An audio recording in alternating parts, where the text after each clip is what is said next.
Director Anil Ravipudi దర్శకత్వంలో megastar Chiranjeevi, lady super star Nayanthara జంటగా నటించిన ఫ్యామిలీ ఎంటర్టైనర్ మూవీ మన శంకర వరప్రసాద్ గారు.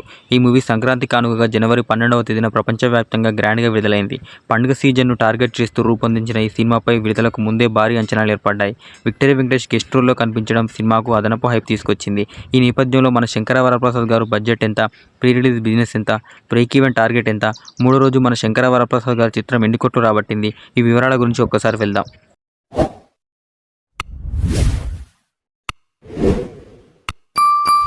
సంక్రాంతి బరిలో నిలిచిన మన శంకర వరప్రసాద్ గారు మూవీని Shine Screen Gold Box Entertainment బ్యానర్పై సాహు గారు పార్టీ సుష్మిత కొణిదెల సంయుక్తంగా నిర్మించారు. ఈ సినిమాకు సమీర్ రెడ్డి సినిమాటోగ్రఫీ, భీమ్ సీసింద్ర సంగీత ప్రధాన ఆకర్షణగా నిలిచాయి.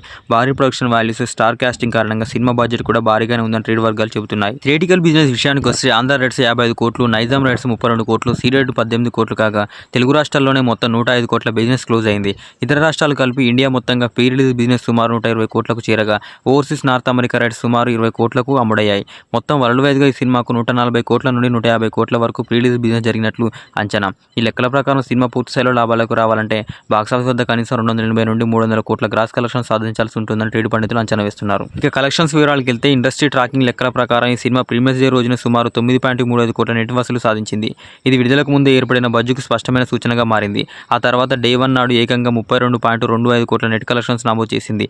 సంక్రాంతి సెలవులు, megastar Chiranjeevi craze, family audience స్పందన అన్ని కలిసి ఈ సినిమా భారీ ఓపెనింగ్స్ కారణమయ్యాయని ట్రేడ్ వర్గాలు చెప్తున్నాయి. అయితే సహజంగా డే 2 నాడు కాస్త డ్రాప్ కనిపించింది. ఆ రోజున సినిమా 19.5 కోట్ల నెట్ కలెక్షన్స్ రాబట్టినట్లు అంచనా. డే 1తో పోలిస్తే కలెక్షన్స్ తగ్గుదల ఉన్నప్పటికీ మొత్తంగా కలెక్షన్స్ మాత్రం స్ట్రాంగ్గానే కొనసాగుతున్నాయి. ఇక మూడో రోజు కలెక్షన్ల అంచనా విషయానికి వస్తే ట్రేడ్ వర్గాలు మరింత స్ట్రాంగ్ ఫిగర్స్ను అంచనా వేస్తున్నాయి. తెలుగు రాష్ట్రాల్లో ఆంధ్రప్రదేశ్, నైజాంలో కలిపి 20 నుంచి 25 కోట్ల వరకు, కర్ణాటకతో పాటు ఇతర రాష్ట్రాల్లో సుమారు 6 కోట్లు, ఓవర్సీస్లో దాదాపు 6 కోట్ల వరకు వసూలు చేసే అవకాశం ఉందని చెబుతున్నారు. ఈ లెక్కన మూడో రోజు వరల్డ్ వైజ్గా 38 నుంచి 40 కోట్ల వరకు గ్రాస్ కలెక్షన్స్ వచ్చే ఛాన్స్ ఉందని ట్రేడ్ విశ్లేషకులు భావిస్తున్నారు. పాజిటివ్ టాక్, పండుగ సీజన్ అడ్వాంటేజ్, మెగాస్టార్ స్టామినా అన్ని కలిపి సినిమా బాక్సాఫీస్ వద్ద కుమ్మేస్తుందని విశ్లేషకులు అభిప్రాయపడుతున్నారు. ఇదిలా ఉండగా మేకర్స్ అధికారికంగా 2 రోజుల కలెక్షన్స్ ప్రకటించారు. మన శంకర వరప్రసాద్ గారు ఫస్ట్ డే రోజునే 84 కోట్ల గ్రాస్ వసూలు చేసి సంచలనం సృష్టించింది. అంతేకాదు 2 రోజుల్లోనే వరల్డ్ వైజ్గా 120 కోట్లకు పైగా గ్రాస్ కలెక్షన్ సాధించినట్లు అధికారికంగా వెల్లడించారు. దీనికి సంబంధించిన కలెక్షన్స్ పోస్టర్ను సోషల్ మీడియాలో విడుదల చేయగా అభిమానులు సంబరం చేసుకుంటున్నారు. అలాగే ఓవర్సీస్ మార్కెట్లోనూ చిరంజీవి దుమ్మురేపుతున్నారు.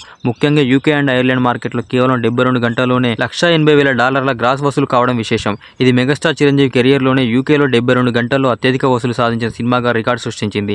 దీంతో మన శంకర వరప్రసాద్ గారు యూకే బాక్సాఫీస్ వద్ద నెంబర్ 1 గ్రాసర్గా నిలిచారు. చిరంజీవి సంక్రాంతి బరిలో దిగితే ఎలా ఉంటుందో ఈ సినిమా మరోసారి బాక్సాఫీస్కు చూపిస్తుంది.